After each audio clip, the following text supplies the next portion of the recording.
दोस्तों, यह कहानी जहाँ से पूरे हुए थे वहीं से आगे की कहानी शुरू है। शादी में मुझे पसंद कर लिया था और मेरे घर रिश्ता भेज दिया था। मेरी माँ ने पहले पहले इस रिश्ते के लिए मना कर दिया था और जब तक यह रिश्ता पक्का नहीं हो गया था उसने हमारे घर की दहलीज नहीं छोड़ी थी।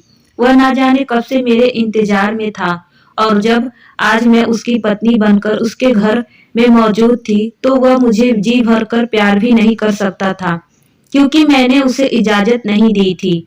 वह अपनी जगह सही था, लेकिन जिस मुश्किल में मैं फंस चुकी थी वह मेरे लिए एक मुसीबत बन गई थी। टेंशन के कारण मैं रोने लगी थी।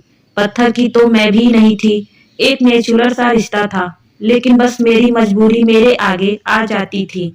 रोती रोती पता नहीं कब मेरी आंखें लग गई थी। सुबह जब उठी तो कार्तिक ऑफिस जा चुका था।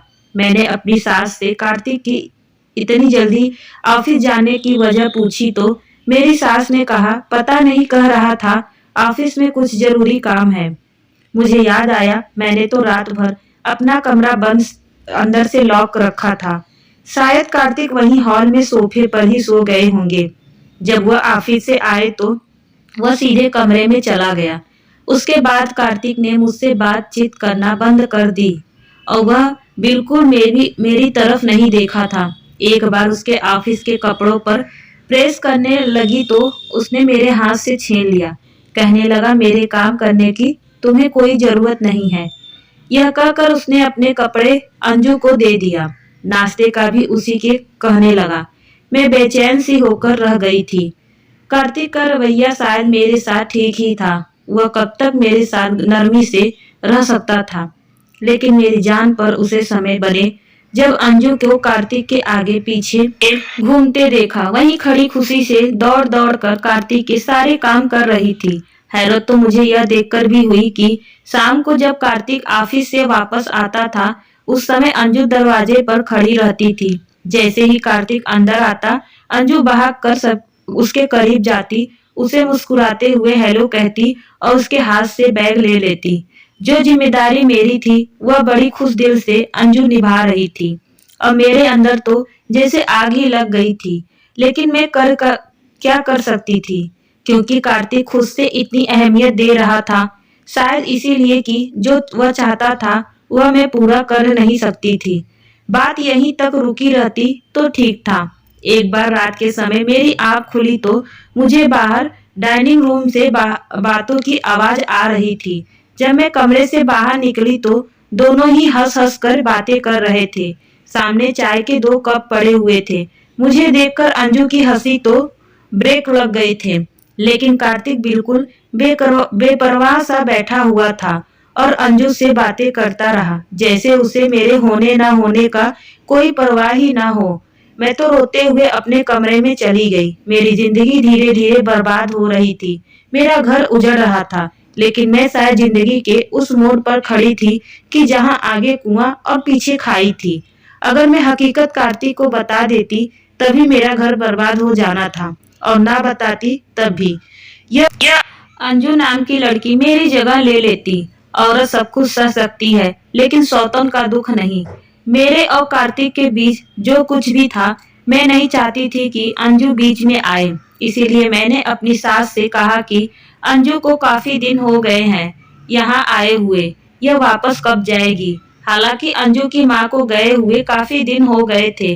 अंजू यह कहकर रुक गई थी कि मैं कुछ दिन और यहाँ रुकना चाहती हूँ। मेरी सास कहने लगी कि मैं भी उसे कह चुकी हूँ कि अब तो तुम्हें आए हुए बहुत दिन हो गए हैं, तुम अब अपने घर जाओ। लेकिन यह कार्तिक है कि उसे मना किए जा रहा है। वह जाने का मन भी बनाती है तो कार्तिक उसे रोक लेता है। यह सुनकर तो मेरा दिल जैसे किसी मुट्ठी में जकड़ लिया था। कार्तिक क्यों चाहता था कि वह यहाँ से ना जाए। एक बार मैं किचन से बाहर आई तो दोनों डाइनिंग रूम में बातें कर रहे थे। मैं दरवाजे पर खड़ी ही हो गई। उनके बीच होने वाली बातें ही कुछ ऐसी थी, मेरे होश उड़ाने के लिए काफी थी। पहले मैं नहीं जानती थी कि उन दोनों के बीच क्या चल रहा है, लेकिन आज इस राज से भी पर्दाफाश हो चुका था। मैं तो इस गलतफहमी में जा रही थी कि कार्तिक मुझसे मोहब्बत करता है, लेकिन हकीकत तो शायद कुछ और ही थी, क्योंकि जो मैंने सुना था उसके बाद मेरे दिल में यह जलजलता सा आ गया था कि मेरा पति मुझसे मोहब्बत नहीं करता है। शायद यह शादी उसकी मजबूरी रही होगी, वरना मोहब्बत तो उसे अंजू से ही थी और अंजू उसके कहने पर ही यहाँ रुकी हुई थी। मैं रोते हुए अपने कमरे में चली गई। रात का खाना भी नहीं खाई। मेरी सास मेरे पास आई और कहने लगी कि तुम खाना क्यों नहीं खा रही। मैं सर दर्द का बहाना बना दिया। आधी रात में रो कर गुजारी थी। रात 2 बजे मुझे डाइनिंग रूम से फिर सरगोशियां की आवाज में आने लगी। मैं अपने कमरे से बाहर निकली तो डाइनिंग रूम का दरवाजा बंद था। मैंने डाइनिंग रूम की खिड़की से देखा तो मेरे होश उड़ गए। अंजू कार्तिक की बाहों में थी। एकदम से मेरी आंख खुली थी। मेरा शरीर बुरी तरह से कांप रहा था। मैं पसीने से भीग चुकी थी। भगवान को धन्यवाद किया कि जो मैंने देखा वह एक सपना था। मैं उठकर जल्दी से अपने कमरे से बाहर निकली। हॉल में खामोशी छाई हुई थी। मैं डाइनिंग रूम में गई। कार्तिक अपने लैपटॉप पर कोई काम कर रहा था। मैं रोते हुए उसके पास बैठ गई। वह मुझे देखकर कुछ परेशान हुआ। कहने लगा, क्या बात है, रो क्यों रही हो? मैंने कहा, कार्तिक, आप आज के बाद अंजू से बात नहीं करेंगे। मेरी बात पर पहले तो वह कुछ देर तक मुझे देखता रहा, फिर अपना लैपटॉप बंद कर दिया। कहने लगा, क्यों ना बात करूं? मैंने कहा, आपके दिल में अंजू थी तो मुझसे शादी क्यों की आपने? वह कहने लगे, मुझे बहुत बड़ी भूल हो गई जो मैंने अंजू की कदर नहीं की और तुम्हारे हुस्न का दीवाना बन बैठा और तुमसे शादी कर ली। अंजू मुझे पहले से ही मोहब्बत करती है और मुझसे शादी करना चाहती है और अब मुझे भी इस बात का एहसास हो गया है। इसीलिए मैं अंजू से शादी करना चाहता हूँ। यह सुनकर तो मेरा दिमाग ही चकरा गया था। मैं फूट फूट कर रोने लगी। मैंने कहा, आप ऐसा नहीं कर सकते, मुझे यूं बर्बाद नहीं कर सकते।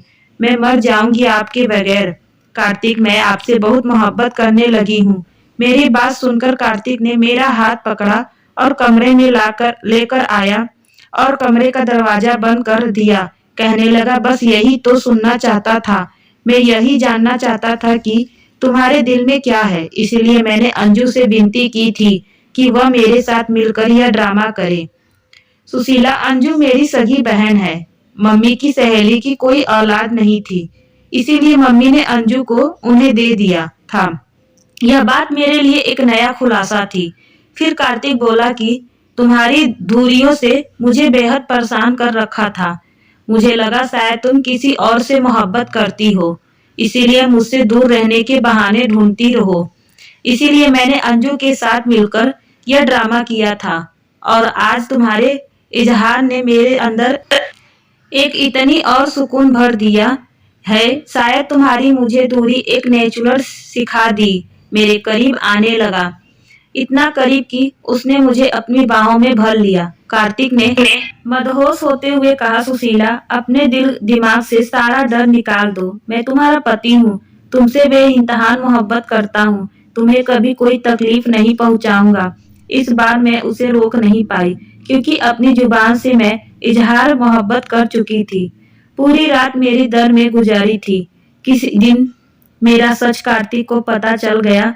वह दिन मेरा इस घर में आखिरी दिन होगा। खैर, मेरी संगत प्रकार कार्तिक बेहद खुश था। कुछ दिनों बाद अंजू भी वापस चली गई थी। बस मेरा दिल हर समय डर के साए में रहता था कि जब मेरी सच्चाई का पता कार्तिक को होगा तो मेरा क्या होगा। हमारी साधु को कुछ ही महीने गुजर पाए थे जब एक बार मेरी सास खाने के बीच कहने लगी, कार्तिक, मुझे जल्द से जल्द पोते या पोती की खुशखबरी भी सुना दो। तुम मेरी इकलौते बेटे हो और मैं चाहती हूँ कि मैं जल्द से जल्द दादी बन जाऊं। इस सुने आंगन में एक छोटे से बच्चे की किलकारी गूंजे। यह सुनते ही मेरे हाथ से प्लेट गिर गया था। मैं जल्दी से प्लेट उठाई। कार्तिक ने मेरी तरफ देखकर कहा, क्या बात है सुशीला, तुम इतना परेशान क्यों हो रही हो? मैं उसे क्या जवाब देती? मेरी तो भूख ही मिट चुकी थी। फिर कार्तिक ने मुस्कुराते हुए अपनी माँ को तसल्ली दी कि माँ, अभी इतनी भी जल्दी क्या है, आपको यह खुशखबरी भी जल्द ही मिल जाएगी। लेकिन मेरी सास को तो बहुत ही जल्द थी और शायद उनके यह जल्दबाजी कुछ नेचुरल भी था। उनके दो ही बच्चे थे, अंजू और अंजू को उन्होंने अपनी सहेली को दे दिया था। उनके पास सिर्फ कार्तिक था। न जाने कितने वर्षों से यह घर सूना पड़ा हुआ था, इसीलिए उन्हें बच्चों की बहुत ज्यादा जल्दी थी। अपनी माँ के बार बार कहने पर कार्तिक मुझे एक लेडी डॉक्टर के पास ले गया। उसने बहुत से टेस्ट लिख दिए। मेरा दिल बेहद बेजान था। जो भी हो रहा था अच्छा नहीं हो रहा था। मैंने डरते डरते कार्तिक से कहा कि मम्मी को इतनी भी जल्दी क्या है बच्चों की। कार्तिक ने तो मेरा हाथ थामकर बोला, सुशीला बच्चे तो मुझे भी बहुत पसंद है। मैं तो चाहता हूँ भगवान मुझे एक ही बार में दो जुड़वा बच्चे दे दे। कार्तिक की बातें मेरा दिल दहराने के लिए काफी था। जो हकीकत मेरी माँ ने मुझे बताई थी, मैं जानती थी कि मैं इस खुशी को कार्तिक को नहीं दे सकती। और जिस दिन यह बात कार्तिक को पता चली, वह दिन मेरा इस घर में आखिरी दिन होगा। वह मुझे कभी भी सच्चाई के साथ स्वीकार नहीं करेगा। फिर वह समय भी आ गया था। जिस दिन मेरा अल्ट्रासाउंड हुआ था, उस दिन मेरी रूह से जैसे मेरे शरीर से निकल रही थी। जिस तरह से अल्ट्रासाउंड करने वाली बार बार मेरे चेहरे की तरफ देखती, तो कभी अल्ट्रासाउंड की स्क्रीन की तरफ, तो मेरी जान जाती हुई महसूस हो रही थी। मेरी आंखों से आंसू बहने लगे। मैं डॉक्टर से विनती की वह मेरे बारे में मेरे पति को कुछ न कहे, लेकिन वह कहने लगी, यह तुम कैसी बातें कर रही हो, हमें यह ऑर्डर नहीं है। और वैसे भी अगर मैं नहीं बताऊंगी तो कोई और अल्ट्रासाउंड वाला बता देगा। यह बात ज्यादा दिनों तक छुप नहीं सकती। भलाई इसी में है कि आप अपने पति को खुद ही सच्चाई बता दें। मैं उस विनती करने लगी कि मेरा घर टूट जाएगा, लेकिन शायद मेरी किस्मत ही खराब थी। मेरी रिपोर्ट कार्तिक तक पहुंच गई थी। जैसे ही लेडी डॉक्टर ने वह रिपोर्ट देखी तो मुझे हैरत से देखने लगी और उसने मेरे रिपोर्ट की सच्चाई कार्तिक को बता दी। और मैं यूं ही थी कि पत्थर की तरह कुर्सी पर बैठी हुई थी। मेरा सच कार्तिक को पता चल चुका था। कार्तिक के बदले तेवर मेरी जान निकाल रही थी। घर जाते ही मेरी सास ने कार्तिक से मेरी रिपोर्ट के बारे में पूछने लगी, तो कार्तिक कहने लगा, अभी डॉक्टर ने कुछ नहीं बताया है। यह सुनकर मुझे थोड़ी राहत मिली, क्योंकि अगर मेरी सास को पता चल जाती तो इस वक्त मेरे हाथ पकड़कर मुझे घर से निकाल देती। मैं चुपचाप अपने कमरे में चली गई थी। उस समय मेरी बेचैनी अपने चरम सीमा पर थी। मेरी जान निकली हुई थी। कार्तिक ना जाने कमरे में आकर मुझे कौन सी सजा सुनाने वाला था। कार्तिक जब कमरे में आया तो उसकी आंखें लाल थी। मेरा दिल था कि धड़कना ही भूल गया हो। मेरी आंसू बह रहे थे। वह मेरे पास आकर बैठ गया। कुछ देर मुझसे खामोशी से देखता रहा। उसने जबान से तो कुछ नहीं कहा, लेकिन नजरे से जैसे बहुत कुछ कह रहे थे कि इतनी बड़ी बात मुझसे क्यों छुपाई। मैं बस लगातार आंसू बहा रही थी। मैंने खुद को तकदीर के हवाले कर दिया था। थोड़ी देर बाद कार्तिक कहने लगा, बस एक बात बता दो सुशीला, क्या तुम यह बात पहले से जानती थी? मैंने ना में सिर हिला दिया। मैंने कहा, मेरी माँ ने मुझे शादी की रात फेरों से कुछ देर पहले ही यह बात बताई थी। यही वजह थी कि मैं आपको अपने करीब आने से रोक रही थी, ताकि आप यह सच जानकर मुझे तलाक ना दे दो। यह कहकर मैं रोने लगी। वह कहने लगा, तुमने अच्छा नहीं किया सुशीला। तुम जानती थी कि मैं इकलौता हूँ। मेरी माँ को औलाद चाहिए। तुम्हारी माँ अगर सच्चाई जानती थी तो उन्होंने हमें अंधेरे में रखकर गलत किया है। यह कहकर कार्तिक कमरे से बाहर चला गया। पूरी रात वह कमरे में नहीं आया था। मेरी माँ ने मुझे शादी की रात रोते हुए यही तो बताई थी कि मेरे अंदर जन्म से ही बच्चेदानी मौजूद ना थी। मैं कभी भी माँ बन ही नहीं सकती थी। 15 साल की हुई तो मुझे पीरियड्स के दौरान कुछ दिक्कत हुई। माँ ने डॉक्टर को दिखाया तो डॉक्टर ने बताया कि मेरे बच्चेदानी में कैंसर हो गया है। मुझे बच्चेदानी ही निकालना होगा। फिर मेरी माँ क्या करती? मेरी जिंदगी बचाने के लिए उन्होंने मेरे बच्चेदानी ही निकलवा दी थी। मैं उस समय बहुत नादान थी, इसीलिए मुझे इसके बारे में कुछ भी नहीं पता था। लेकिन शादी की रात फेरों से ठीक पहले मेरी माँ ने मुझे यह सच्चाई बताई थी। फिर मुझे यह भी कहा गया कि जितना हो सके तुम कार्तिक से दूर रहना, क्योंकि अगर वह तुमसे संबंध बनाएगा तो जाहिर है कुछ समय के बाद बच्चों के बारे में भी रहेगा, और उसके लिए जब वह तुम्हें डॉक्टर के पास लेकर जाएगा तो यह हकीकत उस पर खुल जाएगी। और आज वह दिन आ चुका था। मेरी हकीकत कार्तिक पर खुल चुकी थी। फिर मैं फूट फूट कर रो रही थी, लेकिन वह एक बार भी मेरी आंसू पोंछने नहीं आया। सुबह तक मैं समझ चुकी थी कि मुझे क्या फैसला सुनाया जाने वाला है। जब मैं सुबह कमरे से बाहर निकली तो कार्तिक अपने ऑफिस जा चुका था। पूरा दिन मेरा बेचैनी से गुजरा था। जब वह घर वापस आया तो उसके चेहरे पर एक उदासी सी छाई हुई थी। उसने हाथ में रिपोर्ट्स पड़ी थी जो मेरी सास के सामने रख दी थी। मेरी तो जान ही निकल गई थी, लेकिन फिर मुझे पता चला कि मेरी सास बिल्कुल अनपढ़ है। कहने लगी, कार्तिक, मुझे इन रिपोर्ट का क्या पता है कि इसमें क्या लिखा है। मुझे बताओ कार्तिक कि इस रिपोर्ट में क्या लिखा है। कार्तिक कहने लगा कि माँ, मैं आपको कभी भी वारिस नहीं दे सकता, क्योंकि मेरे अंदर बच्चा पैदा करने की सलाहत नहीं है। मुझे कभी भी औलाद नहीं हो सकती। यह कहकर वह अपनी माँ की गोद में सर रखकर रोने लगा। मेरी सास के गले लग गया और कहने लगा, माँ, मैं एक बाझ मर्द हूँ। भगवान के लिए मुझे दोबारा औलाद के लिए मत कहिएगा।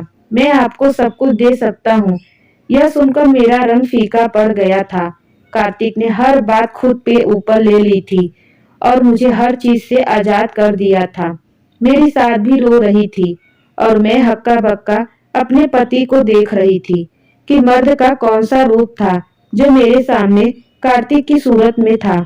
मेरी सास ने जब खूब सारे आंसू बहा लिए तो कहने लगी, कोई बात नहीं कार्तिक, तू अनाथ आश्रम से कोई बच्चा ले लेना और हम उसे अपना समझकर पाल लेंगे। लेकिन तुम अपना दिल बुरा मत करो। मैं कभी तुम्हें दोबारा औलाद के लिए नहीं कहूंगी। कमरे में आकर कार्तिक बेड पर बेजान सा होकर लेट गया था। मैं उसके पास बैठ गई, उसके पैर पकड़ लिए। मैं रोने लगी। मैंने कहा कि आपने यह क्या किया, मेरी कमी को अपने सर पर ले लिया। उसने मुझे बाजू से पकड़ा और अपने पास बैठाया। कहने लगा कि पति पत्नी एक दूसरे का अंग होते हैं और हमारे सब शरीर के साथ साथ हमारे अंदर की कमियों को भी छुपा लेता है। तुम मेरी हो सुशीला, तुम्हारी कमी मेरी कमी है और तुम्हारी खूबी मेरी खूबी है। मैं यह नहीं कहता कि यह सब मेरे लिए आसान था, लेकिन मैं तुम्हें भी नहीं छोड़ सकता था। यह सब मैं तुम्हारा कोई कसूर नहीं है। यह कहकर कार्तिक ने मुझे अपने सीने से लगा लिया। मैं दुनिया की सबसे खुशनसीब औरत हूँ जिसे कार्तिक जैसा पति मिला। आज हमारी शादी को 3 साल गुजर चुके हैं। अंजू को भी शादी हो चुकी है और उसने 2 जुड़वा बेटे को जन्म दिया था। एक बेटा अंजू ने मुझे और कार्तिक को दे दिया। मैंने खुशी खुशी अंजू के बेटे को अपना लिया था। अब कार्तिक, मैं और मेरी सास बहुत ही खुश हैं। उस बच्चे को पकड़ ऐसा लगता है जैसे हमारा परिवार अब पूरा हो चुका है। दोस्तों, कहानी कैसी लगी हमें कमेंट में जरूर बताइएगा। अच्छी लगी हो तो हमारे चैनल को सब्सक्राइब और वीडियो को लाइक जरूर करिएगा। धन्यवाद दोस्तों।